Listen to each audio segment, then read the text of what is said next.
بالله من الشيطان الرجيم. بسم الله الرحمن الرحيم.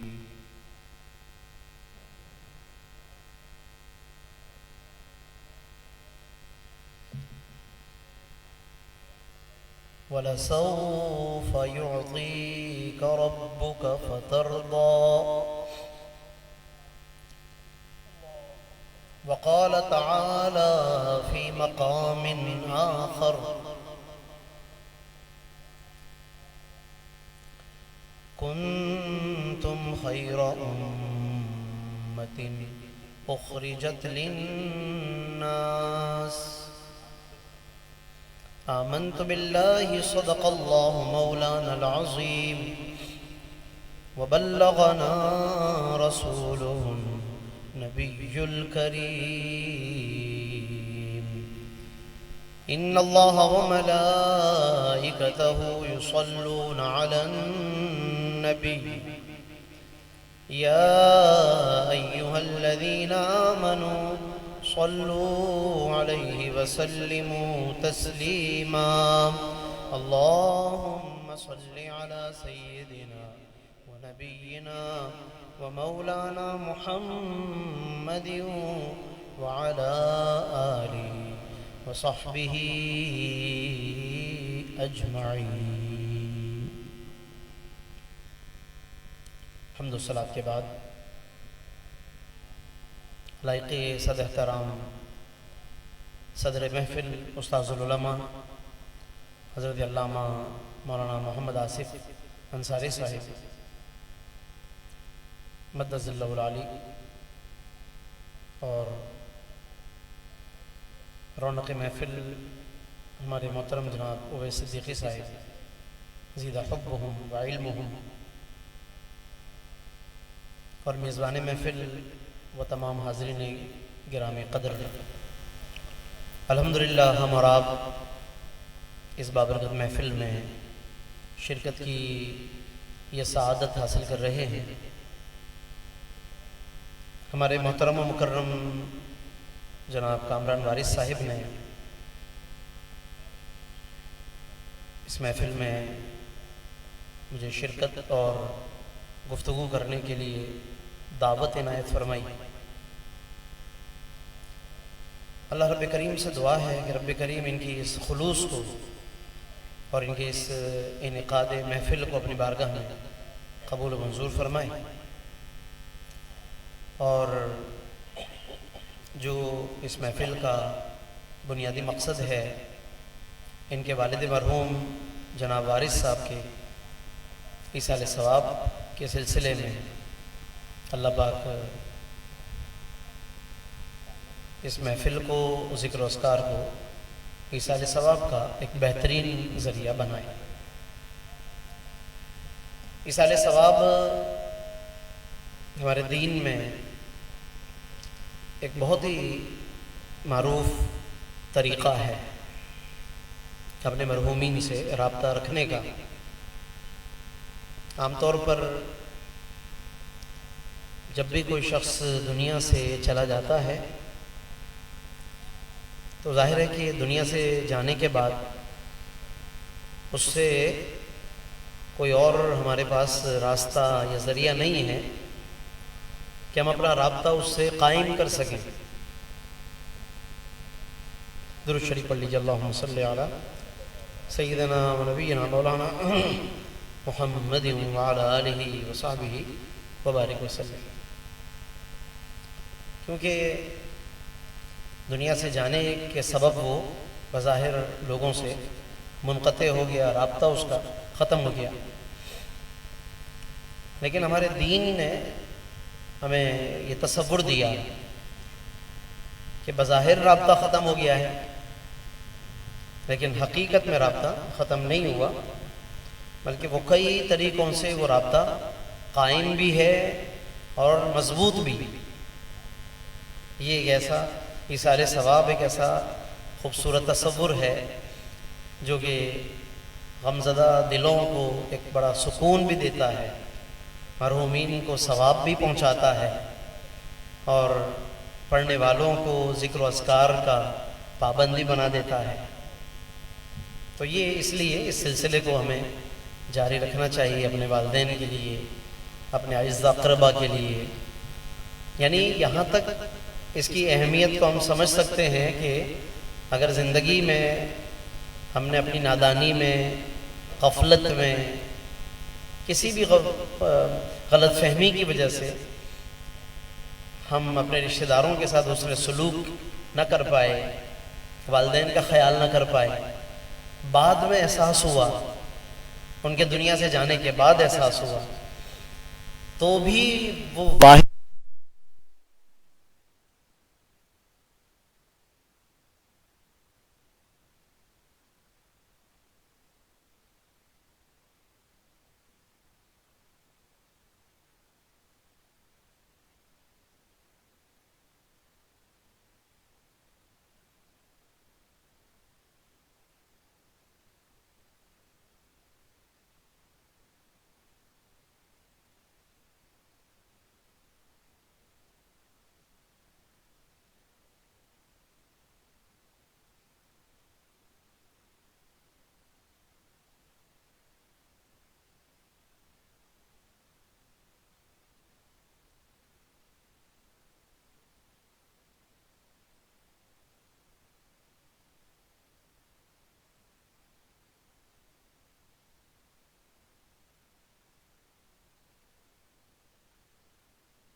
لائٹ جو تھوڑی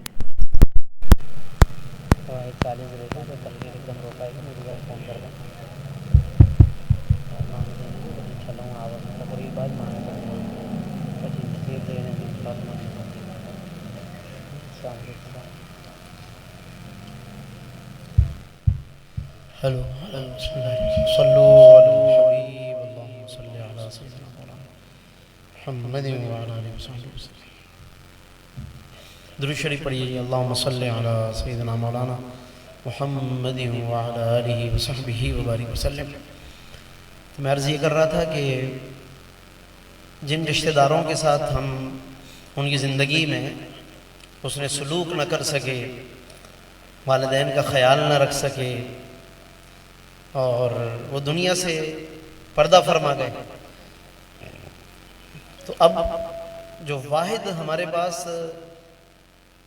ایک جو راستہ رہ جاتا ہے کہ جس کے ذریعے سے ہم کچھ بہتری کر سکتے ہیں کہ بعد میں مثال کے طور پہ احساس ہوا، افسوس ہوا، اور اب ہم ان کے ساتھ جو بھلائی کر سکتے ہیں اور اپنے اس گناہ کو جو زندگی میں ان رشتہ داروں یا والدین کا خیال نہ رکھنے کی صورت میں جو گناہ اپنے ذمے لیا اس میں اگر کچھ کمی کر سکتے ہیں تو اس کا بھی واحد طریقہ ایصال ثواب ہے.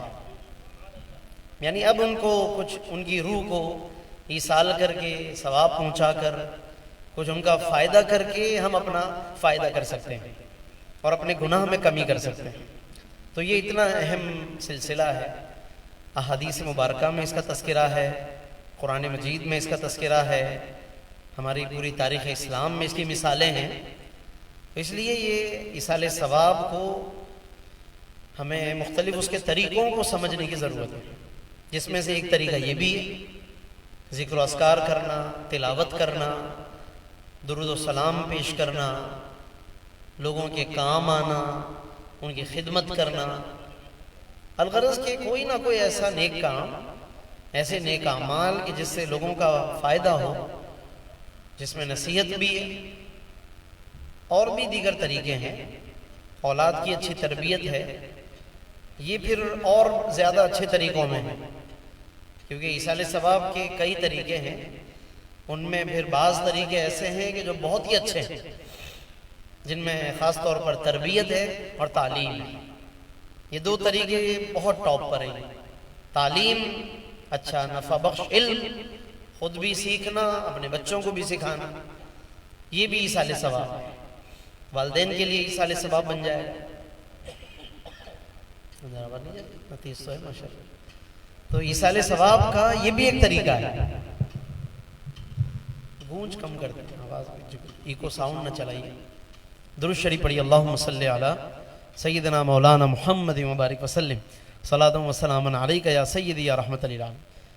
تو اس میں علم اور تعلیم کہ جس سے انہیں نفع ملتا رہے، فائدہ ملتا رہے، اور دوسرا تربیت کہ آپ نے اچھے اخلاق سکھا دیے، اچھا علم سکھا دیا، اچھے اخلاق سکھا دی.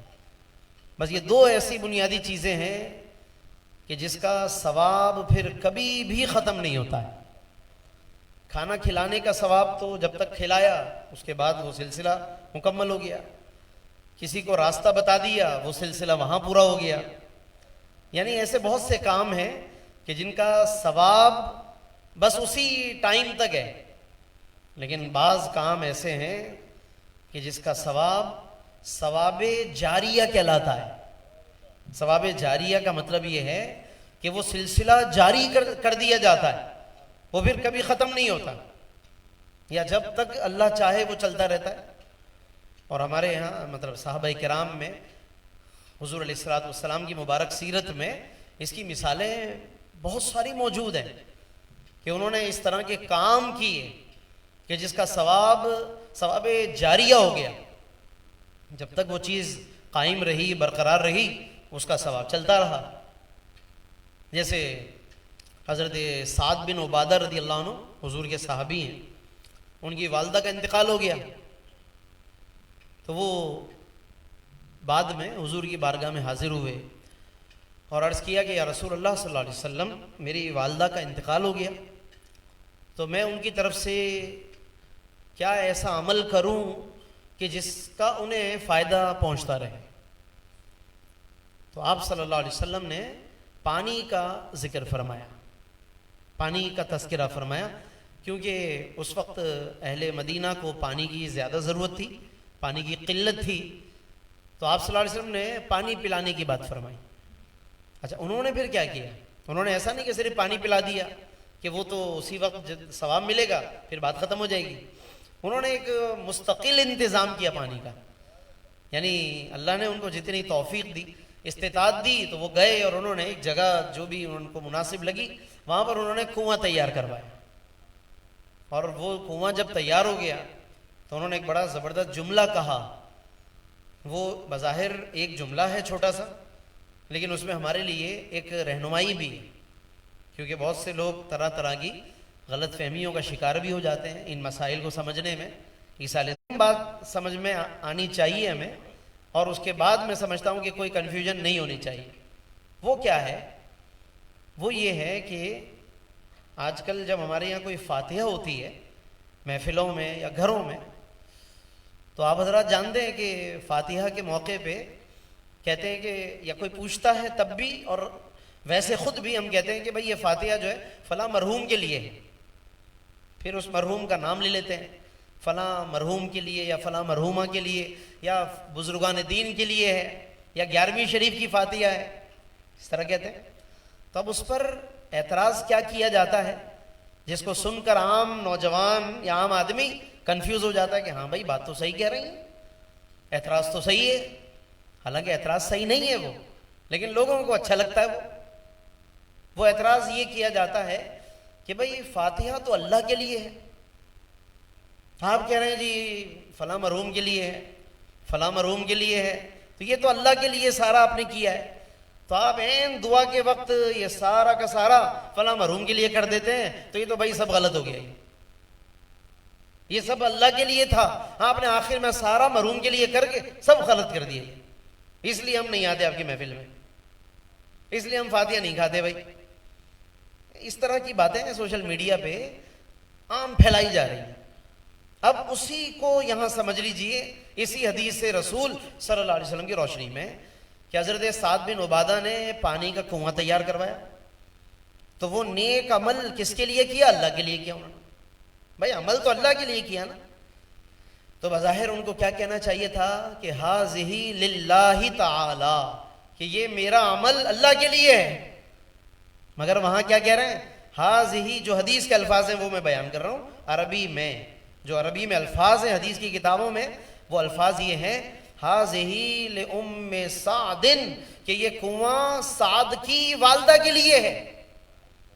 اب وہاں کسی نے پلٹ کے نہیں پوچھا ان سے، صحابہ میں سے کسی نے جتنے وہاں موجود تھے یا بعد میں جو آئے، کہ حضرت یہ تو آپ نے اللہ کے لیے کیا، آپ نے تو اپنی والدہ کا نام لے کر مرحومہ کی طرف منسوب کر کے سارا کا سارا آپ نے عمل غلط کر دیا۔ کہنے کو تو کہہ سکتے تھے نا کہنے والے، کچھ نہیں تو آقا دو عالم صلی اللہ علیہ وسلم تو لازمی اصلاح فرماتے تھے، لیکن حضور علیہ السلام نے بھی کوئی بات نہیں فرمائی، صحابہ نے بھی کچھ نہیں کہا، خود حضرت سعد بن عبادہ بھی حضور کے صحابی ہیں، انہیں بھی توجہ نہیں ہوئی کہ میرا یہ کام اللہ کے لیے ہے اور میں اپنی والدہ کا نام لے رہا ہوں۔ تو بس یہی وہ سمجھنے کی بات ہے، اور اسی لیے آج تک یہ فاتحہ میں مرحومہ کا، مرحوم کا یا کسی بزرگ کا نام لیا جاتا ہے۔ کیوں؟ وجہ کیا؟ فرق کیا ہے؟ اب وہ سمجھ لیجئے، بات یہ ہے کہ وہ کنواں جو انہوں نے تیار کروایا تھا تو وہ اللہ ہی کے لیے وہ عمل، مگر جب انہوں نے کہا کہ یہ سعد کی والدہ کے لیے ہے تو مراد یہ ہے کہ یہ میرا عمل ہے تو اللہ کے لیے، مگر اس کا ثواب میری والدہ کے لیے۔ اب یہ دو چیزیں ہو گئی، عمل اللہ کے لیے، ثواب مرحوم کے لیے ہوتا ہے، کیونکہ اللہ کو ثواب کی ضرورت نہیں ہے۔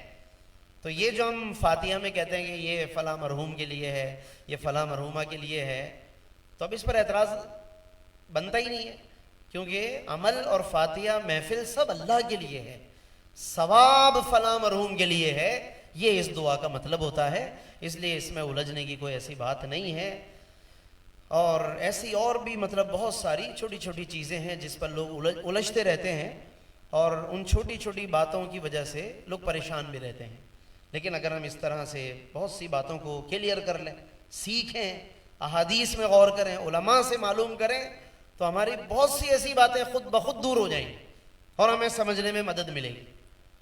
بلکہ میں آپ کو ایک اور مثال چھوٹی سی اسی کے ساتھ ساتھ دیتا ہوا چلوں کہ قربانی کے دنوں میں اکثر، بلکہ تمام ہی لوگ اپنے اس قربانی کے جانور پر، خصوصاً جب حصوں کی بات آتی ہے، 7 حصوں کا جانور ہو یا 5-6 حصوں کا جانور ہو، تو وہاں پر آپ کو پتا ہے، سب جانتے ہیں کہ کسی نہ کسی کا نام لیا جاتا ہے اس حصے پر، پوچھتے ہیں، باقاعدہ پرچی بنائی جاتی ہے، ہاں بھائی یہ کس کے نام سے ہے، یہ جلدی بتاؤ بھائی یہ کس کے نام سے ہے، تو وہ حرام کیوں نہیں ہوا؟ بھائی فاتحہ حرام ہو گئی، قربانی کا جانور تو اللہ کے لیے تھا، قربانی تو اللہ ہی کے لیے، ان صلاتی و نسکی و محیایا و مماتی للہ، قربانی کی دعاؤں میں سے ایک دعا ہے یہ، جس میں ہم کہتے یہی ہیں کہ ان صلاتی میری نماز، و نسکی میری قربانی، و مماتی و محیایا و مماتی میرا جینا مرنا سب اللہ کے لیے۔ تو دعا تو وہاں ذبح کر رہے ہیں تو کہہ رہے ہیں اللہ کے لیے، اور پرچی پہ نام سارے ہی لے رہے ہیں اپنے بندوں کے. تو اب سوال ہے کہ بھائی اللہ کے لیے یا مرحوم کے لیے یا فلاں کے لیے؟ تو وہاں پر بھی یہی جواب ہے اس کا. تو اتنی کامن مثال ہے جو ہم سب کے یہاں پائی جاتی ہے نا بھائی، قربانی کی مثال تو یہ تو سب کے یہاں پائی جا رہی ہے، سبھی نام لیتے ہیں اپنے اپنے لوگوں کا، تو وہ کیوں غلط نہ ہوا؟ تو اسی سے میں سمجھتا ہوں کہ یہ فاتحہ اور یہ ساری چیزیں سمجھ میں آ جانی چاہیے کہ قربانی تو ہے اللہ کے لیے، مگر یہ حصہ فلاں کی جانب سے، یعنی اس کا ثواب اللہ تعالیٰ فلاں کو عطا فرمائے، اس کا ثواب فلاں کو، اس کا ثواب فلاں کو عطا فرمائے، یہ اس کا مطلب ہوتا ہے. تو قربانی کے ذریعے بھی یہ بات واضح ہے. تو اسی طریقے سے اگر نظر و نیاز میں کسی بزرگ کا نام لے لیا جائے، کسی مرحوم کا نام لے لیا جائے، تو اس میں کوئی حرج کی بات نہیں ہے. آج کی یہ محفل ابھی جب آخر میں انشاءاللہ حضرت دعا فرمائیں گے، تو جیسا کہ آپ سب جانتے ہیں کہ مرحوم وارث صاحب کے ایصال ثواب کے لیے ہے، تو اس کا مطلب ہی یہی ہے کہ محفل تو اللہ کے لیے ہے، ساری اللہ اور اس کے رسول صلی اللہ علیہ وسلم کی رضا کے لیے ہے، مگر ثواب اس کا اللہ تبارک و تعالیٰ فلاں فلاں کو عطا فرمائے، تو اس میں کوئی حرج کی بات نہیں. اب ایک اور بات میں عرض کرتا ہوں اس سے اگلی بات، کیونکہ ابھی آخر میں نے ایک جملہ کہا کہ یہ محفل ہے تو اللہ اور اس کے رسول صلی اللہ علیہ وسلم کے لیے. اب یہاں پر بھی بعض لوگوں کے ذہن میں بات آتی ہے کہ بھائی اللہ کے لیے کہنا چاہیے یا اللہ اور اس کے رسول کے لیے کہنا چاہیے. اب یہ وہ باتیں ہیں نا جو ہمارے سوشل میڈیا پہ بہت بڑا چڑھا کے پیش کی جاتی ہیں، جیسے پتہ نہیں کیا مسئلہ ہو گیا ہے، جیسے پتہ نہیں کہ دنیا میں مطلب کوئی بہت بڑا مسئلہ پیدا ہو گیا ہے. اچھا، لوگ بھی بیچارے کچھ کم علم ہونے کی وجہ سے، کچھ ان باتوں کو صحیح سے بیٹھ کر ترتیب سے نہ سیکھنے کی وجہ سے وہ چھوٹی سی بات کو بھی سمجھتے ہیں پتہ نہیں کیا مسئلہ ہو گیا، اور وہ الجھتے چلے جاتے ہیں. اب یہ میں اسی لیے اس کو بھی کلیئر کر دیتا ہوں کہ ابھی میں نے بس آخر میں اسی بات کو پورا کرتے کرتے ایک جملہ کہا کہ یہ محفل ہے تو اللہ اور اس کے رسول صلی اللہ علیہ وسلم کے لیے، مگر ثواب اس کا مرحوم وارث صاحب کو اللہ عطا فرمائے. اسی طرح دعا کی جاتی ہے. تو یہ جو اضافہ میں نے کیا کہ یہ محفل اللہ اور اس کے رسول صلی اللہ علیہ وسلم کے لیے، تو اب ذہن میں کیا بات آتی ہے کہ بھائی ہے تو سب اللہ کے لیے، تو آپ نے اس میں اللہ اور اس کے رسول کہا، تو کیا یہ کہنا بہتر ہے یا صرف اللہ کہنا بہتر ہے؟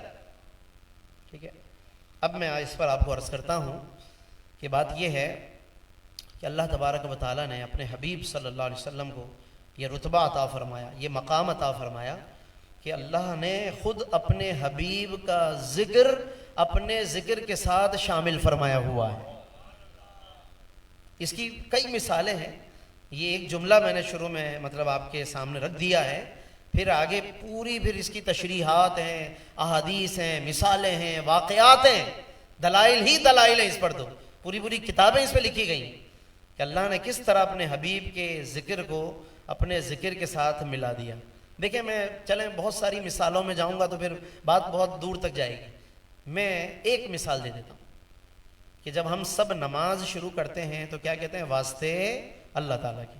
4 رکعت نماز پڑھتا ہوں، 2 رکعت نماز پڑھتا ہوں، 3 رکعت نماز پڑھتا ہوں، کرتے کرتے پھر ہم پوری نیت چلے، دل کے ارادے کا نام ہے تو دل میں بھی یہی ہے، زبان پر بھی یہی ہے کہ منہ میرا کعبہ شریف کی طرف، واسطے اللہ تعالیٰ کے.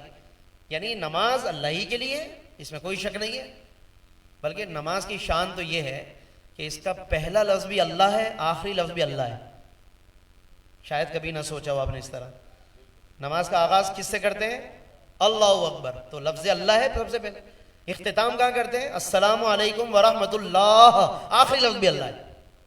تو اللہ ہی اللہ ہے یا نہیں نماز میں؟ مگر نماز میں اللہ ہی اللہ ہے. اور نیت بھی یہی ہے کہ واسطے اللہ کی. بلکہ قرآن بھی یہی کہتا ہے، ابھی آیت پڑھی تھی، ان صلاتی و نسکی، میری نماز میری قربانی سب اللہ کے لیے. تو جو نماز خالص توحید کا نام ہے، خالص عبادت الہی کا نام ہے اور خالص اللہ ہی اللہ کے لیے ہے، اس توحید کی اتنی بڑی مثال کے اندر بھی اللہ نے اپنے حبیب کا ذکر شامل فرمایا ہوا ہے. کیونکہ حضور پر سلام پڑھے بغیر نماز پوری نہیں ہوگی. السلام علیکہ ایہا النبی نہیں کہیں گے اگر آپ یہ سوچ کر کہ ارے یہ تو اللہ کے لیے نماز پڑھ رہا تھا، یہ تو نبی کا ذکر آ گیا، اب کیا بنے گا میری نماز کا. یہ سوچ کر اگر کوئی ادھر ادھر ہونے کی کوشش کرے گا اور نماز کو جناب کچھ زیادہ ہی خالص کرنے کی کوشش کرے گا تو پھر اس زیادہ خالص کرنے کے چکر میں وہ بالکل ہی خالص ہو جائے گی، یعنی خالص نہیں بلکہ خالی ہو جائے گی، یعنی وہ نماز سے ہی جائے گا، اور وہ نماز ہی پھر ظاہر ہے کہ اس کی پوری نہیں ہو پائے گی۔ تو یہ اندازہ کریں کہ ایک نماز کے دوران بھی اللہ رب العالمین نے اپنے حبیب صلی اللہ علیہ وسلم کا ذکر شامل رکھا ہوا ہے، السلام علیکہ ایھا النبی۔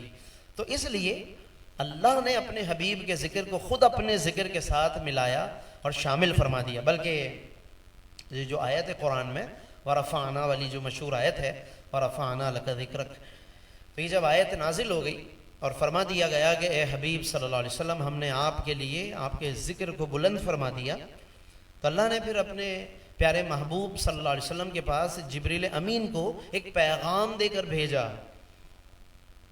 اور تقریباً یہ بات جو میں عرض کر رہا ہوں تمام ہی مفسرین نے جنہوں نے بھی قرآن کی تفسیریں لکھی ہیں ان سب نے اس آیت کی تحت اس آیت کی تفسیر میں یہ بات لکھی ہے جو میں اب عرض کرنے لگا ہوں۔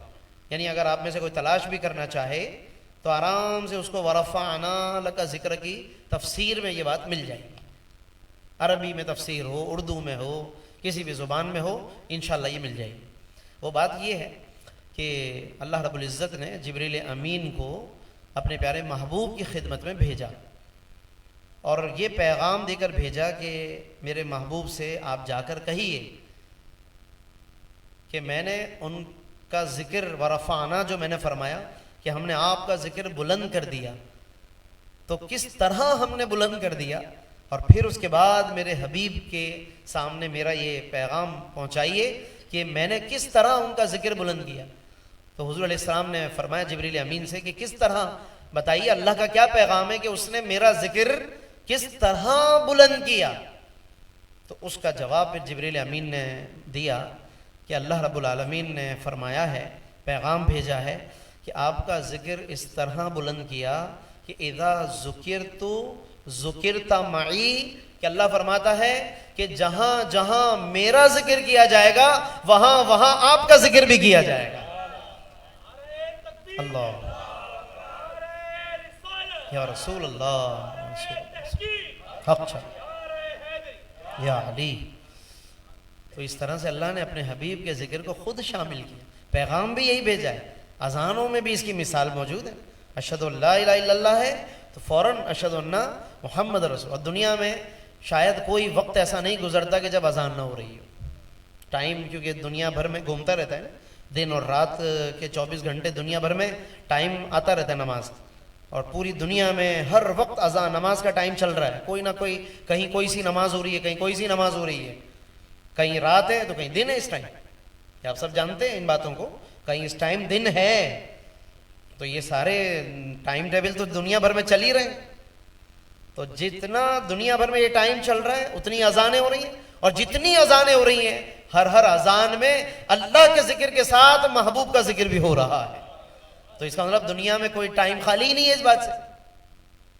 تو اس طرح سے سوچتے جائیے سوچتے جائیے، تو ہر جگہ پر آپ کو یہ اللہ رب العالمین کا انعام جو کہ اس کے حبیب پر ہے، حبیب مصطفیٰ صلی اللہ علیہ وسلم پر ہے، وہ نظر آتا چلا جائے گا۔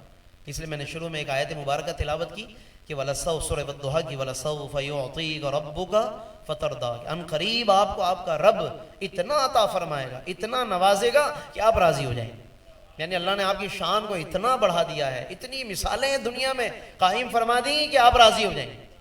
اور دنیا تو دنیا، پھر آخرت الگ ہے، وہاں کی تو شانیں حضور کی الگ ہیں، وہاں کی عظمتیں الگ ہیں، وہاں کی عظمتوں میں پھر انفرادیت ہے۔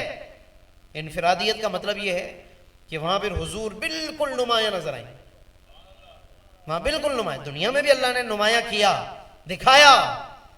شب معراج میں دیکھ لیجیے، بیت المقدس میں آپ صلی اللہ علیہ وسلم تشریف لے گئے، اب وہاں پر سب صفیں انبیاء بنی ہوئی ہے نا، صفیں بنی ہوئی ہیں، تو ابھی تو کوئی نمایاں نہیں ہو رہا۔ نمایاں کہاں ہوتا ہے؟ مصلی پہ، امامت کے محراب میں۔ آپ دیکھتے ہیں نا روزانہ نمازوں میں جب ہم بیٹھتے ہیں سب صفیں بنا دیتے ہیں، امام صاحب آتے ہیں، پھر وہ آتے آتے آتے محراب میں جاتے ہیں، مصلی پہ تو سب سے الگ نظر آتے ہیں، ہے یا نہیں؟ تو یہ تو ہماری اور آپ کی صفیں ہیں، سوچو وہ صفیں کیسی ہوں گی جو رب نے بنوائی ہیں، جو خود رب نے صفیں بنوائی ہیں، اور جس کی امامت کا حکم خود اللہ نے مصطفیٰ کو عطا فرمایا ہے۔ کیونکہ حضور فرماتے جب میں وہاں پہنچا ہوں بیت المقدس تو سارے نبی موجود تھے، سارے انبیاء موجود تھے۔ اب ایک یہاں پر رک کر، میں اس بات کو بعد میں پورا کروں گا، رک کر ایک بات مجھے دل میں بہت اچھی بات یاد آئی ہے، میں عرض کر دیتا ہوں۔ حضور کی شان و عظمت ہی کی بات چل رہی ہے کہ میں نے ایک جملہ بولا ابھی کہ سب صفیں بنی ہوئی ہیں، سارے انبیاء پہنچے ہوئے ہیں، اور اب حضور تشریف لا رہے ہیں، ٹھیک ہے۔ اب یہیں پر رک کر ایک بات کو سوچئے ذرا۔ اکثر آپ نے سنا ہوگا کہ شب معراج میں حضور علیہ السلام جو مکہ سے بیت المقدس تک تشریف لائے تو کس سواری پہ تشریف لائے بھائی؟ براق پہ۔ اور براق کی جو رفتار، حدیث میں صحیح مسلم کی حدیث ہے یہ کہ جہاں اس کی نگاہ پڑتی تھی وہاں اس کا قدم ہوتا تھا۔ تو سب سے تیز رفتار سواری اس رات حضور کے پاس تھی یا نہیں؟ تو سب سے پہلے وہاں کس کو پہنچنا چاہیے تھا بیت المقدس؟ حضور کو۔ بھائی سب سے پہلے وہاں حضور کو آنا چاہیے تھا نا، سواری تو حضور کے پاس تھی اس رات، سب سے تیز سواری براق حضور کے پاس تھی۔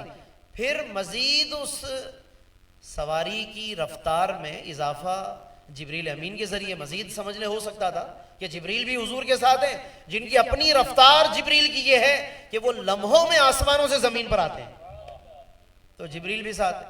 سب سے تیز رفتار سواری حضور کے پاس ہے، مگر حضور سب سے آخر میں آئے ہیں بیت المقدس میں۔ اب کیوں؟ سوال یہ کہ کیوں؟ اب اس میں دو راز ہیں، اس میں دو راز ہیں۔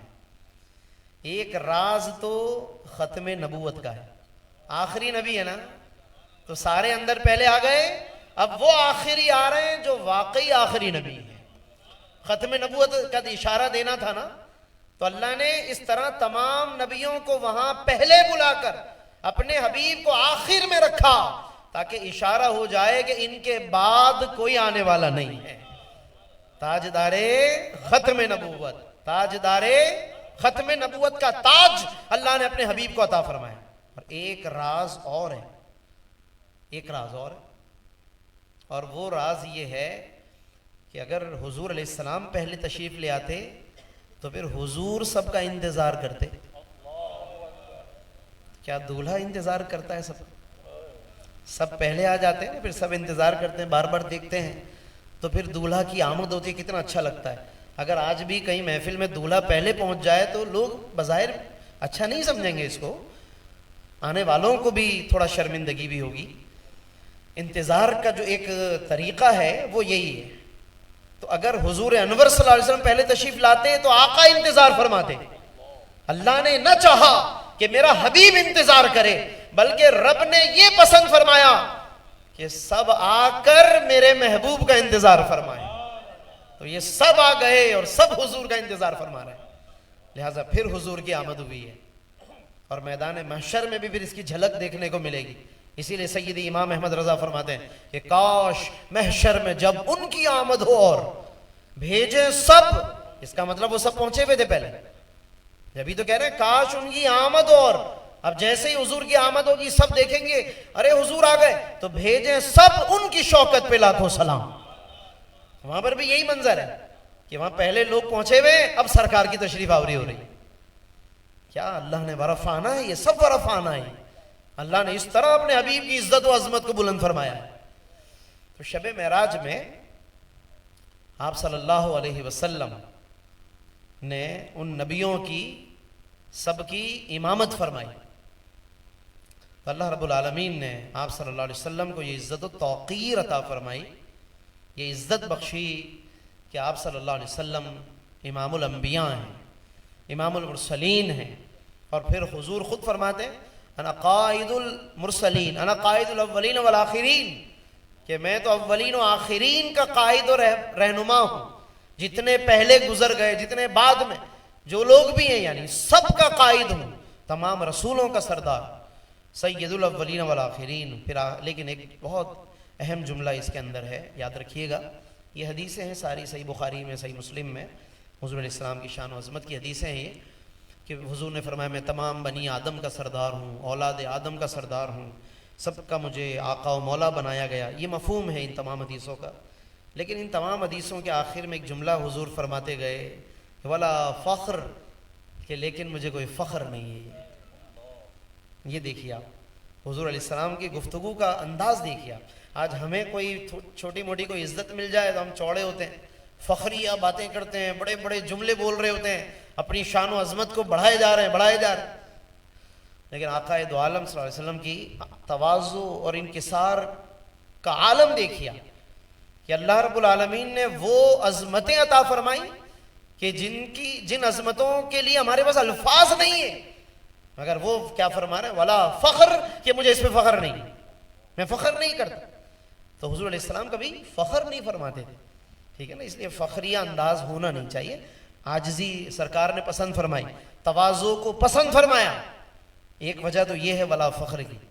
ایک اور وجہ بھی علماء نے بیان فرمائی ہے، ہمارے استاذ مکرم ہمارے قبلہ آصف صاحب کے بھی استاذ ہیں علامہ غلام رسول سعیدی صاحب رحمۃ اللہ علیہ، جنہوں نے کئی کتابیں لکھی ہیں، شرح صحیح مسلم، تبیان القرآن، اور اس طرح بڑی ان کی خدمات ہیں۔ تو بلکہ آج 4 فروری ان کا یوم وصال بھی ہے انگریزی تاریخ کے اعتبار سے، بڑے اچھے موقع پر ان کا ذکر یہ آ گیا محفل میں۔ آج یوم وصال ہے انگریزی تاریخ کے اعتبار سے۔ حضرت رحمۃ اللہ علیہ نے ایک بات لکھی بھی ہے کتابوں میں، اور ہمیں پڑھاتے ہوئے بتائی بھی انہوں نے، کہ یہ جو حضور علیہ السلام نے اس حدیث میں فرمایا کہ میں تمام اولین و آخرین کا، تمام اولاد آدم کا، تمام نبیوں کا سید و سردار ہوں، لیکن مجھے فخر نہیں ہے، تو حضرت نے ہمیں پڑھاتے ہوئے بتایا کہ یہ حضور نے کیوں فرمایا کہ مجھے فخر نہیں ہے۔ تو اس میں فرمایا کہ بہت سارے اس کے مطلب ہیں، مفہوم ہیں۔ ایک مفہوم جو خود حضرت کو پسند تھا، حضرت علامہ غلام رسول سعیدی رحمۃ اللہ علیہ کو، وہ انہوں نے بطور خاص ہمیں بتایا، فرمانے لگے کہ بات یہ ہے کہ حضور علیہ السلام نے یہ جو جملہ فرمایا ولا فخر، کہ مجھے فخر نہیں ہے، تو اس جملے کا مطلب یہ ہے کہ رسولوں کا سردار ہونے پر فخر مجھے نہیں، بلکہ فخر تو ان رسولوں کو ہونا چاہیے جنہیں اللہ نے مجھ جیسا امام عطا فرمایا، فخر انہیں ہونا چاہیے۔ اللہ اکبر، اللہ اکبر، نعرہ رسالت۔ تو فخر انہیں ہونا چاہیے، یعنی اس جملے کا ایک مطلب یہ بھی ہے کہ ولا فخر، مجھے فخر نہیں ہے، بلکہ انہیں ہونا چاہیے جنہیں رب نے مجھ جیسا امام عطا فرمایا ہے۔ یہ بھی حضور علیہ السلام کی ایک شان و عظمت کا پہلو ہے۔ اچھا، اب وہ ایک بات جو میں عرض کر رہا تھا کہ اللہ اور اس کے رسول کے لیے، یہ تو بہت ساری مثالیں آ گئی، لیکن میں اس بات کو مزید تھوڑا سا واضح کر دوں کہ جب ہم کہتے ہیں محفل اللہ اور اس کے رسول کے لیے، تو اس میں خدا نخواستہ اس طرح کوئی شرک کا پہلو نہیں ہے، بلکہ اللہ کی ہی توحید حضور کے ذکر سے مزید مضبوط ہوتی ہے۔ توحید کا حسن، توحید کی مضبوطی مزید ہو جاتی ہے جب رسول پاک صلی اللہ علیہ وسلم کا ذکر کرتے ہیں، کیونکہ نماز میں نے کہا السلام علیکہ ایھا النبی کہتے ہیں تو نماز پوری ہوتی ہے، تو نماز تو خالص توحید کا نام ہے، تو اس توحید کو اللہ نے مضبوط کر دیا حضور علیہ السلام کے ذکر کے ذریعے سے، اپنے محبوب کے ذریعے سے، تاکہ لوگ یاد رکھیں کہ ان کی وجہ سے ہمیں نماز ملی ہے، ان کے وسیلے سے نماز ملی ہے۔ یہ الگ بات ہے کہ امت اس بات کا خیال نہ رکھے، لیکن نماز ان کے وسیلے سے اللہ نے عطا فرمائی ہے۔ تو اس لیے آپ صلی اللہ علیہ وسلم کا ذکر اپنے ایصال ثواب میں، اپنی محفلوں میں، یا اس عمل کو اللہ کی بارگاہ میں جب پیش کریں تو بالکل کیجیے، بالکل یہ کہیے کہ یہ عمل اللہ اور اس کے رسول کے لیے ہے۔ بلکہ ایک آیت میں عرض کر دیتا ہوں قرآن مجید کی بطور خاص، ایک آیت اور ایک حدیث بلکہ عرض کر دیتا ہوں، آیت بھی میرے ذہن میں آ گئی، حدیث بھی آ گئی۔ درود شریف پڑھ لیجیے، اللہم صلی علی سیدنا و نبینا مولانا محمد و علیہ وسلم۔ 11ویں پارے کا پہلا صفحہ ہے، میں آیت نمبر بھی دیکھ لیتا ہوں، 11ویں پارے کا پہلا صفحہ ہے، سورۃ التوبہ چل رہی ہے، آیت مبارکہ یہ میرے سامنے ہے۔ اللہ رب العزت نے ارشاد فرمایا کہ وَمِنَ الْأَعْرَابِ مَن يُؤْمِنُ بِاللَّهِ وَالْيَوْمِ الْآخِرِ، دور دور سے، دیہات سے جب حضور کی بارگاہ میں لوگ آتے تھے تو فرمایا کہ ان میں کچھ ایسے لوگ بھی ہیں جو ایمان لاتے ہیں اللہ پر، یوم آخرت پر۔ اب اگلا جملہ ہے وَيَتَّخِذُ مَا يُنْفِقُ، اور جو کچھ وہ پھر خرچ کرتے ہیں اللہ کی راہ میں، یعنی خرچ کرتے ہیں تو اس میں وہ کیا نیت کرتے ہیں، یہ دیکھیے، قربات عند اللہ وصلوات الرسول، وہ جو کچھ خرچ کرتے ہیں اس میں وہ نیتیں، 2 نیتیں کرتے ہیں، حالانکہ سارا عمل اللہ کے لیے کیا ہے، سارا عمل اللہ کے لیے کیا ہے، مگر نیتیں قرآن نے دو بتائی ہیں. صحابہ کرام کی بات ہو رہی ہے جو دور و دراز سے آئے، حضور کی بارگاہ میں آ کر ایمان قبول کیا. اب ان کے عمل کی اللہ تعریف فرما رہا ہے. 11ویں پارے کا پہلا صفحہ ہے، سورۃ التوبہ ہے، آیت نمبر 99 ہے. ارشاد فرمایا وَيَتَّخِذُ مَا يُنْفِقُ کہ یہ جو کچھ خرچ کرتے ہیں اس میں کیا نیت کرتے ہیں؟ قُرُبَاتٍ عِنْدَ اللَّهِ کہ اللہ کا قرب مل جائے، وَصَلَوَاتِ الرَّسُولِ اور حضور کی دعائیں مل جائیں. اپنے عمل میں یہ نیت کر لیا کریں.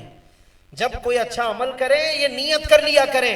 یہ خود قرآن نے ہمیں سکھایا ہے. کیا نیت کر لیں؟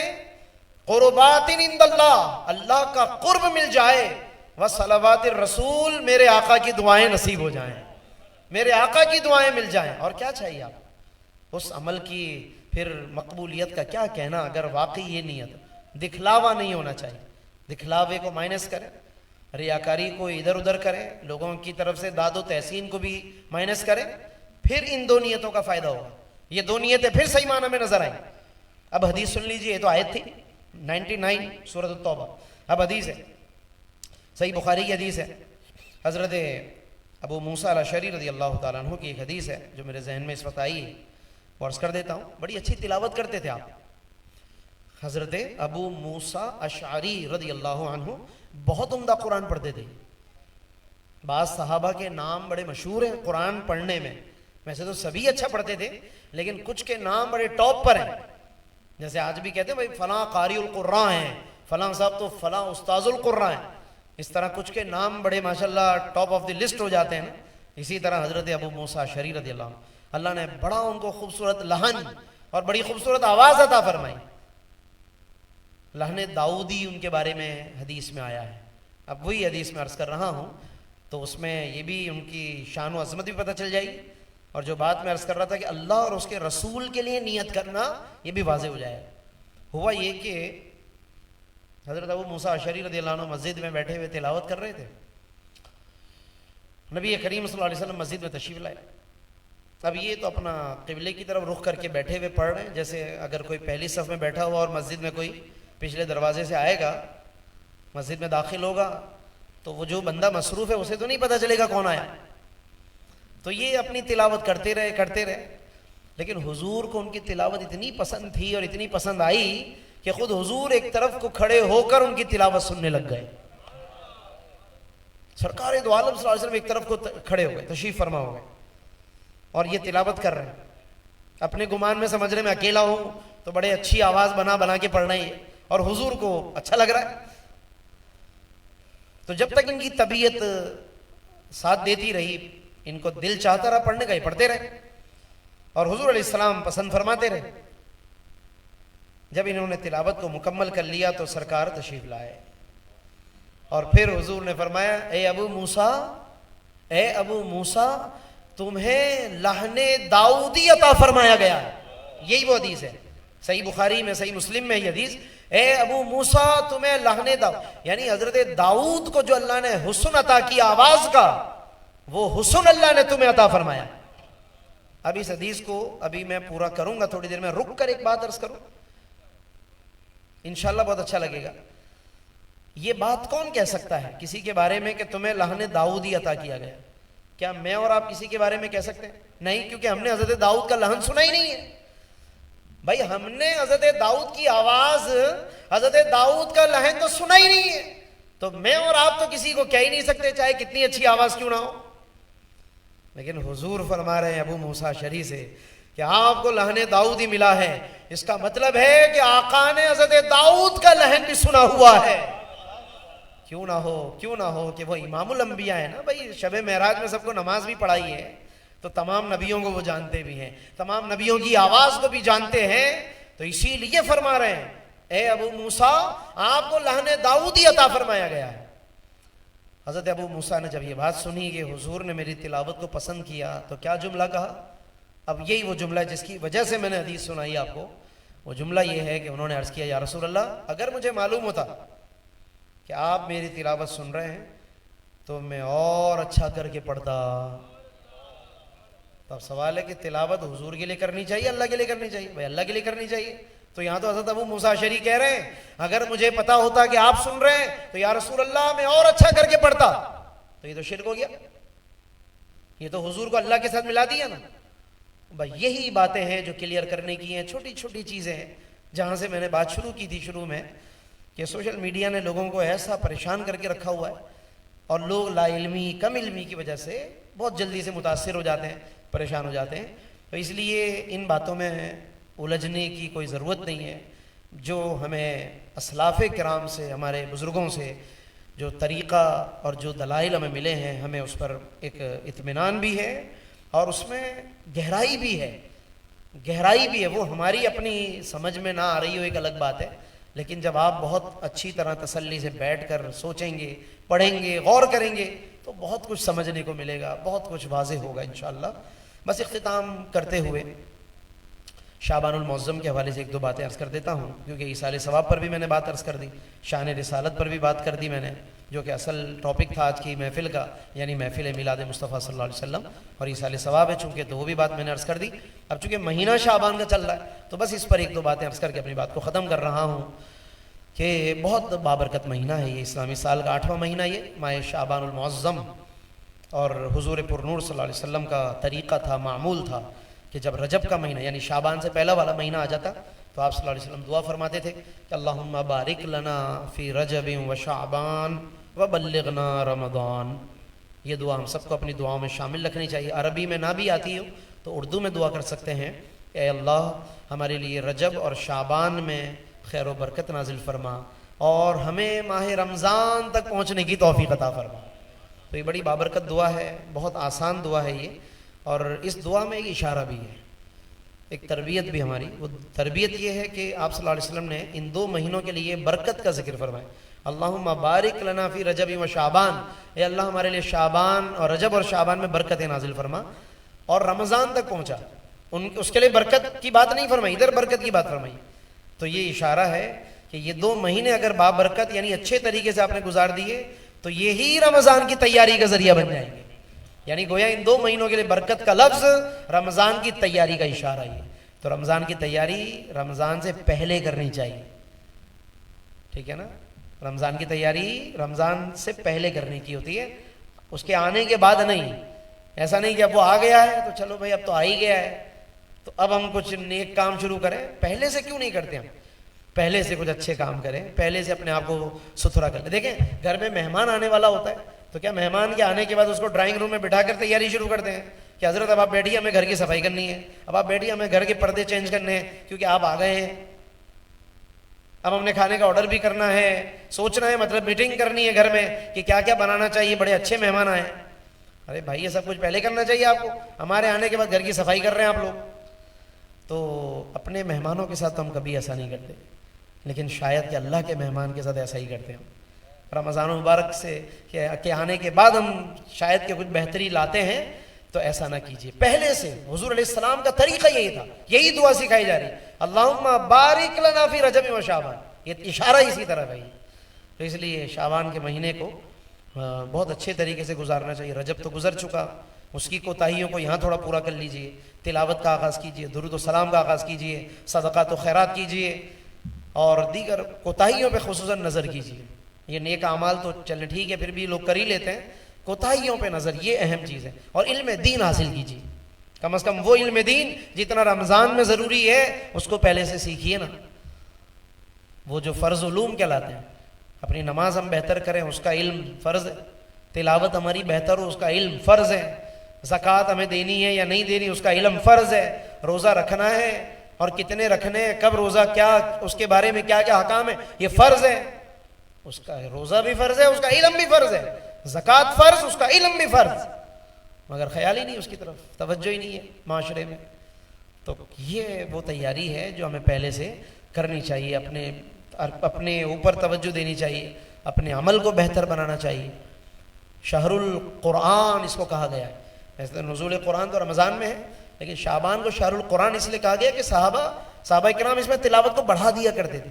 تو اس لیے بعض علماء نے لکھا کہ شہر القرآن ہے, یہ قرآن کا مہینہ یعنی شعبان.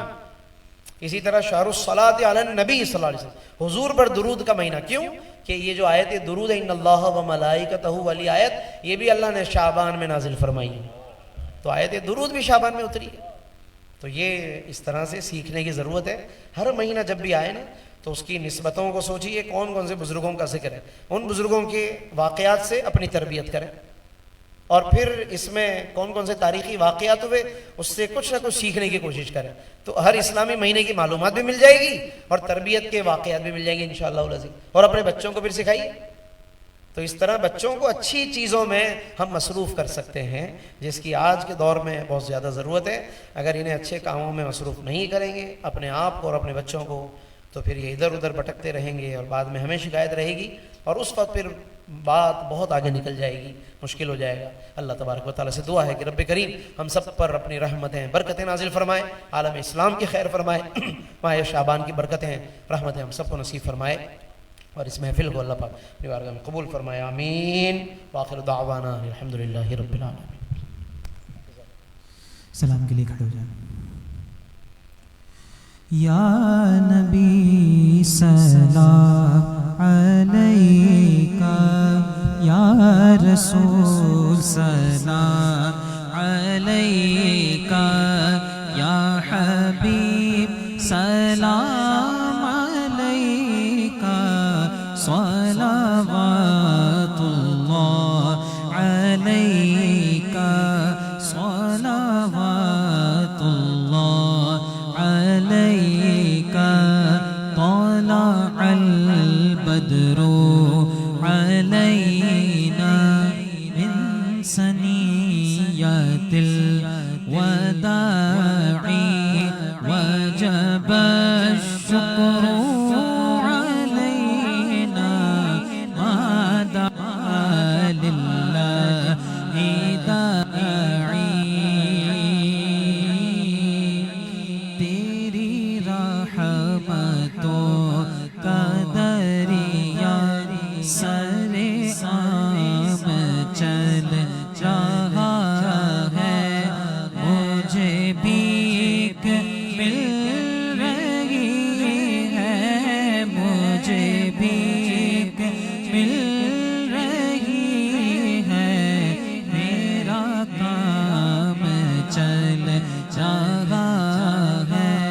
ہو سلام علی آبا پہ سارے یار مصطفیٰ پہ، اور شہید کربلا پہ حضرت غوث الورا پہ، خواجگان چشتیہ پہ.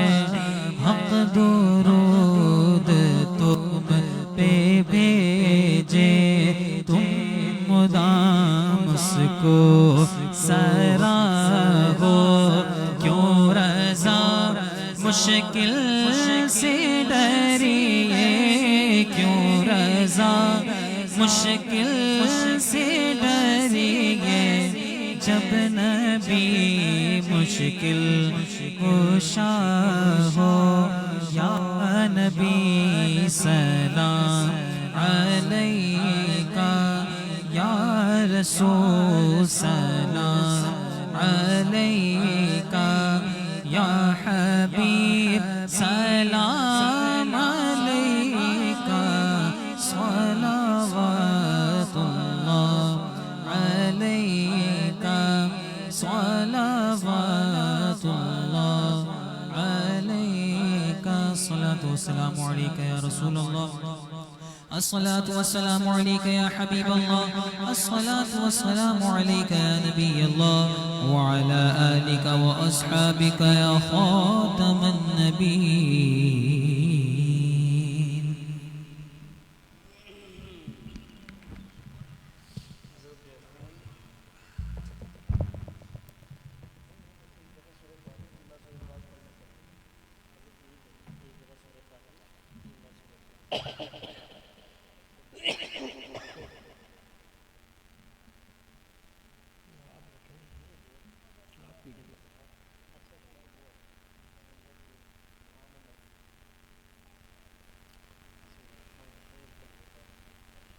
ایک بار سورہ فاتحہ اور 3 بار سورہ اخلاص اول و آخر درود شریف پڑھ لیجیے۔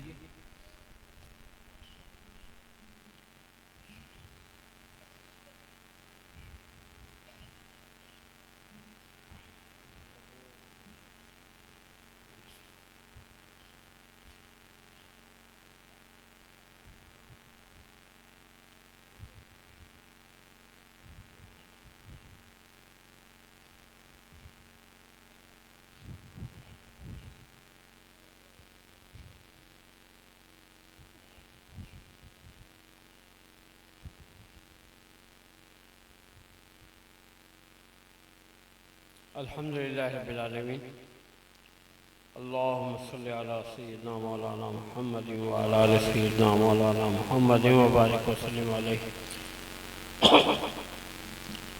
الہی تیری دی ہوئی توفیق سے، تیری عنایات، تیری مرضیات سے یہ محفل پاک منعقد کی گئی، اس میں قرآن پاک کی تلاوت کی گئی، حضور پاک صلی اللہ علیہ وسلم پر حضور پاک کے نذرانے پیش کیے گئے، حسنات، طیبات اور لنگر کا اہتمام کیا گیا، اور پند و نصائح، نصیحتیں، دینی تبلیغ ہوئی۔ اس سب کو اپنی بارگاہ میں شرف قبولیت عطا فرما۔ مولا کریم، یہ سب تیری رضا کے لیے، تیرے حبیب کریم صلی اللہ علیہ وسلم کی خوشنودی کے لیے کیا گیا۔ مولا کریم، اس نیک جذبے کو بھی شرف قبولیت عطا فرما۔ مولا کریم، اپنی بارگاہ کے شائن شان اس کا ثواب عطا فرما، اور صاحب خانہ، حاضرین محفل، شرکاء محفل کے جانب سے اس سب کا ثواب ہمارے آقا مولا خاتم النبیین رحمت للعالمین حضرت محمد مصطفیٰ صلی اللہ علیہ وسلم کی بارگاہ عالیہ میں عطا فرما دے۔ تمام انبیاء کرام، رسول عظام علیہ السلام کی بارگاہ میں اس کا ثواب عطا فرما۔ تمام آل و اصحاب، تابعین، تبع تابعین کی ارواح میں کو اس کا ثواب عطا فرما۔ تمام اولیاء کاملین، علماء واصلین کو اس کا ثواب عطا فرما، اور جتنے علماء، جتنے صوفیاء، اولیاء اس دنیا سے پردہ فرما چکے، ان سب کو اس کا ثواب عطا فرما۔ خصوصاً حاضرین محفل کے ہمارے جو مشائخ، اساتذہ، علماء اس دنیا سے پردہ فرما چکے، ان کو اس کا ثواب عطا فرما۔ مولا کریم، اپنے محبوبین کے وسیلہ دلیلہ سے کل مومنین و مومنات، مسلمین و مسلمات کا اس کا ثواب عطا فرما۔ بالخصوص ہمارے حاضرین محفل کے، صاحب خانہ کے، اور ہمارے تمام متعلقین کے والدین، عزیز اقارب، دوست احباب، متعلقین، تمام کو اس کا ثواب عطا فرما دے۔ مولا کریم، بنا فضل فرما، کرم فرما، رحم فرما، ہم سب کے ظاہر و باطن کی اصلاح فرما دے۔ مولا کریم، ہم سب کے ظاہر و باطن کو چمکا دے، ظاہر و باطن کی ہماری سیاہی کو دور فرما دے۔ مولا کریم، ہمارے تمام صغیرہ کبیرہ گناہوں کو اپنے فضل و کرم سے، اپنے محبوب صلی اللہ علیہ وسلم کے وسیلے سے معاف فرما دے۔ مولا کریم، جو فوت ہو چکے ہیں ان کی قبر کو پرنور فرما دے، عذاب قبر سے، عذاب آخرت سے انہیں، ہمیں اور کل مومنین و مومنات کو محفوظ و معمون فرما دے۔ مولا کریم، جو بیمار ہیں انہیں صحت کاملہ، شفا عاجلہ عطا فرما دے۔ مولا کریم، جو پریشان حال ہیں ان کی پریشانیوں کو دور فرما دے۔ مولا کریم، جو تنگ دست ہیں ان کو فراخی، کشادگی عطا فرما دے۔ مولا کریم، تمام آفات و بلیات، حوادث و امراض، شر نفس، شر شیاطین، شر حاسبین، تمام مخلوقات کے شر سے ہمیں، ہمارے تمام متعلقین سب کو محفوظ و معمون فرما دے۔ ہم سب پہ اپنا فضل فرما، کرم فرما، رحم فرما، اپنی تمام رحمتیں، برکتیں ہم سب کو خوب عطا فرما۔ مولا کریم، آفات و بلیات سے محفوظ فرما۔ مولا کریم، اسلام پر زندگی اور ایمان کامل پر ہم سب کو خاتمہ نصیب فرما۔ مولا کریم، زیادہ سے زیادہ علم نافع حاصل کرنے کی توفیق عطا فرما، اعمال صالحہ پر استقامت عطا فرما۔ جو ہمارے حق میں خیر ہے مولا کریم وہ ہمارے لیے مقدر فرما، اور جو ہمارے حق میں بہتر نہیں ہے اس سے ہمیں سب کو محفوظ و معمول فرما، اور ہمیں اپنی تقدیر پر راضی رہنے کی توفیق عطا فرما۔ مولا کریم صاحب خانہ کے رزق میں، روزگار میں، اور ہم سب کے رزق میں، روزگار میں خوب برکتیں عطا فرما۔ مولا کریم دنیا میں کسی کا محتاج نہ فرمانا۔ مولا کریم دنیا میں کسی کی ہر غیر کی محتاجی سے محفوظ فرمانا۔ مولا کریم اپنا فضل فرما، محتاجی سے بچانا۔ مولا کریم ہر قسم کی محتاجی سے، معذوری سے، محرومی سے، دنیا و آخرت کی ذلت و رسوائی سے محفوظ فرمانا۔ ربنا آتنا فی الدنیا حسنۃ وفی الآخرۃ حسنۃ وقنا عذاب النار۔ ربنا تقبل منا انک انت السمیع العلیم وتب علینا انک انت التواب الرحیم۔ ان اللہ وملائکتہ یصلون علی النبی یا ایہا الذین آمنوا صلوا علیہ وسلموا تسلیما۔ اللہم صل علی سیدنا مولانا محمد وعلی آل سیدنا مولانا محمد وبارک وسلم علیہ۔ صلاۃ و سلام علیک یا سیدی یا رسول اللہ وعلی آلک واصحابک یا حبیب اللہ۔ سبحان ربک رب العزة عما یصفون وسلام علی المرسلین والحمد للہ رب العالمین برحمتک یا ارحم الراحمین۔